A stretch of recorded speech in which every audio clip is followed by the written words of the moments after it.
Olá, seja bem-vindo e bem-vinda ao podcast Use Penha para você. Vamos ouvir hoje mais uma reflexão sobre a vida, baseada nos conceitos filosóficos, científicos e religiosos da doutrina espírita, e conseguir transmitir para o maior número de pessoas esses conhecimentos. Esperamos que gostem. Olá! Hoje nós vamos falar sobre a doutrina espírita e os seus três pilares. Os três pilares da doutrina espírita é as ciências, a filosofia e a religião. Para que tudo isso nós possamos educar os nossos pensamentos, educar os nossos sentimentos, para que possamos escolher as nossas ações com segurança. Jesus nos dizia que é tempo de plantar e também é tempo de colher. Então, quando estiverem prontos isso, a maioria de nós, eles têm que estar presente. Ou você faz essa colheita aqui, ou você continua a fazer essas colheitas lá na espiritualidade. Porque tem pessoas que se equivocam e acham que o pai está castigando. O pai não castiga filho nenhum. O pai nos mostra qual é o caminho que você tem que fazer. E até o último ceitil Jesus nos fala isso. Então, essa ciência, o conhecimento, o saber, a sabedoria, as instruções de um conjunto organizado de conhecimento. O Espiritismo é a ciência que vem revelar aos homens, por provas irrecusáveis. O Espiritismo mostra o mundo espiritual. O Espiritismo, ele está justamente na mediunidade.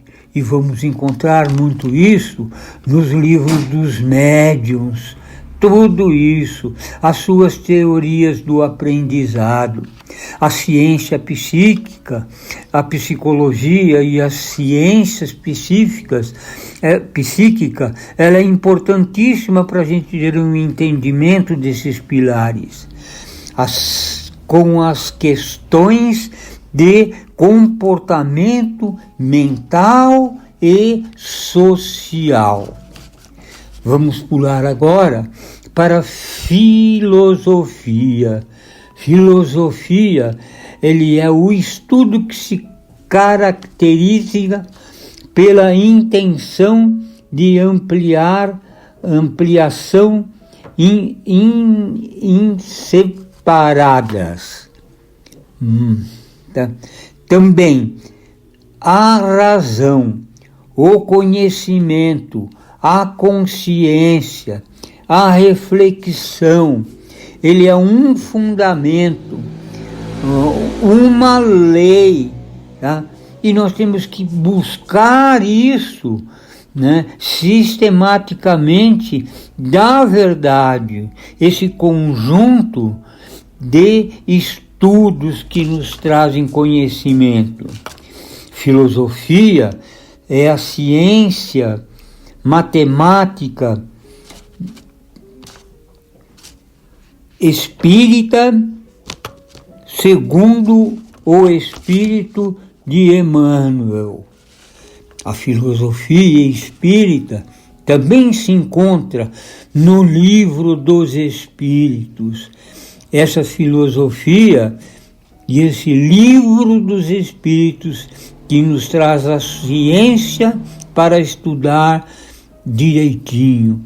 Experimentai sobre as manifestações, sobre que são todas elas inteligentes. Ensinamentos dados pelos Espíritos e os conhecimentos que eles nos ensinam. E depois nós vamos ter a religião. Primeiro, né, nesses seus princípios, religiosidades e as obras do Evangelho de Jesus e tudo aquilo que ele nos deixou para que possamos fortalecer a nossa religião, mas de fatos concretos. Aí sim é o irmão Jesus. E também cientificar que esses filosofia e morais da doutrina espírita não se deve substituir a moral do espiritismo pelo aspecto religioso. Moral é a lei e a regra do bem proceder, e a religião, ela é a relação com a divindade. Que Jesus possa nos trazer a paz e a sua luz, hoje e sempre. Assim seja, graças a Deus. Obrigado por ter ouvido até o fim o podcast Use Penha para você. Em breve, mais episódios. Fiquem com Deus.